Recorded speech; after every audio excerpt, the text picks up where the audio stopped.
Hey there, it's CJ Willie, and today I have a preview video. The newest set of Magic the Gathering is Innistrad Crimson Vow, or the Return of Innistrad Part 2. All jokes aside, Innistrad is my favorite plane in the multiverse. Just like Midnight Hunt, Crimson Vow has 277 cards in the base set. Why do I say base set? Well, there are over 100 cards that I could pull in packs outside of the regular versions of each card. These cards, numbered from 278 to 412, include Borderless Planeswalker and dual land cards, Fang, Frame, Showcase cards, Extended Art cards, and other parallel promo cards.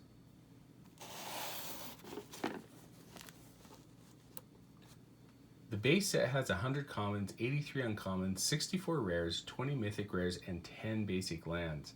The basic lands feature an Eternal Night black and white art with colored accents along the art border and mana symbol.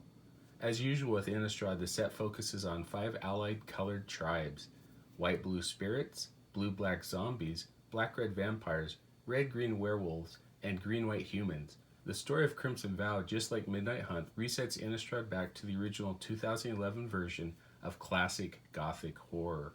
There are 3 returning mechanics. Disturb returns from Midnight Hunt. This time around, a creature card in my graveyard with Disturb will return to the battlefield as an enchantment aura, granting the enchanted creature abilities similar to the creature on the front of the card, as seen on Mirror Hall Mimic Ghastly Mimicry. Exploit is another returning mechanic from Dragons of Tarkir. For instance, when Graph Reaver enters the battlefield, I can exploit, which lets me sacrifice a creature and destroy my opponent's planeswalker. Transform returns and functions the same as it did with Midnight Hunt creatures.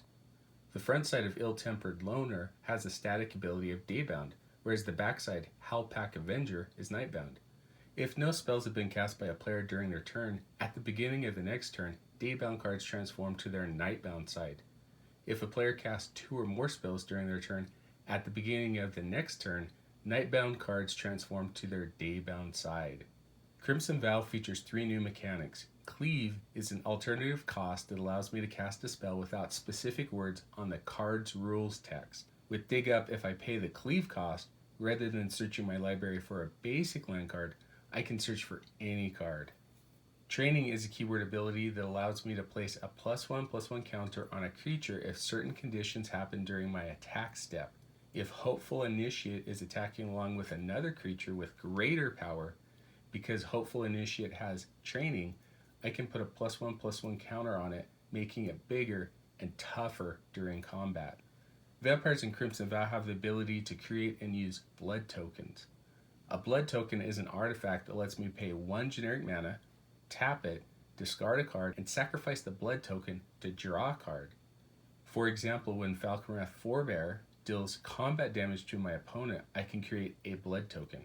If Falconwrath Forebear is in my graveyard, I can tap a swamp and sacrifice 2 blood tokens to return Falconwrath Forebear directly to the battlefield.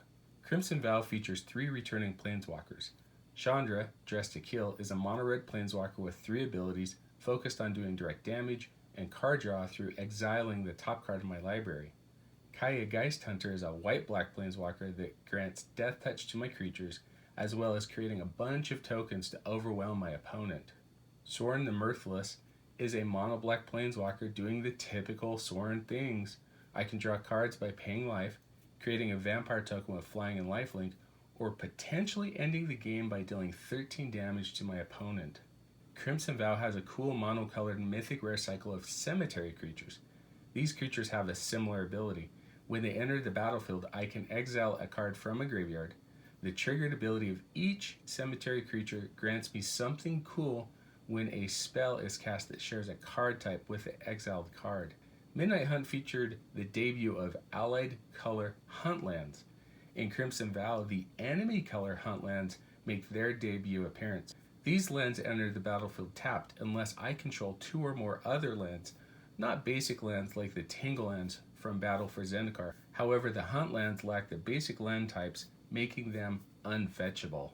Okay, let's take a look at the bundle contents.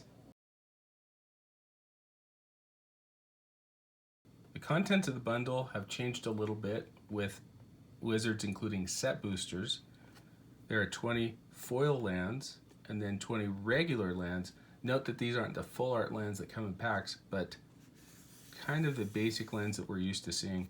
An oversized spin down life counter, a promo card, and the box. Plus, of course, the 2 reference cards. Let's get rid of this piece of garbage. Go ahead first and take a look at the inner pack art. Don't steal, you'll get busted.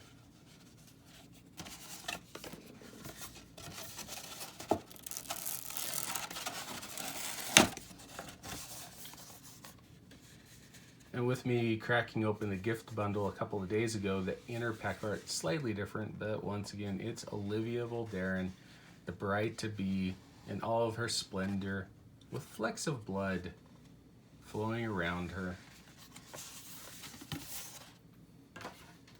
See if this is different. No, this is the same as in the gift bundle. A little advertisement to make sure that you RSVP to Olivia's wedding. Humans don't want to show up because either you'll get burned because you don't have an invitation, or you'll be food for the vampires. And then the box art. I think I like this regular box art more than the gift bundle box art. The foil on the gift bundle box art's a little tough to see the art. And then just like in the gift bundle, the promo foil of Sigarda's Summons. There's the regular lands and the foil lands are behind. The reference cards to help you learn how to play Magic.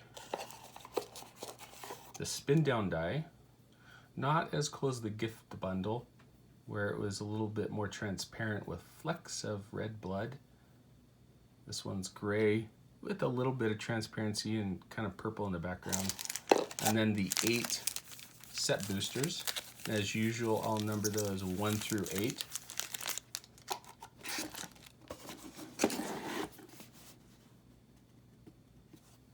As a reminder, I won't be cracking the packs today. Instead, I will crack the packs one at a time over the next 8 videos. I will spotlight the financial value and rarity collation of each pack.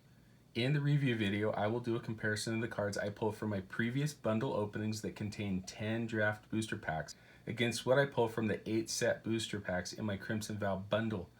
I'm curious to see if the 8 set boosters will yield more financial value and an increased collation rate at a higher rarity. Will I get lucky and pull multiple mythic rares? Will I pull the mythic uncommon wash away?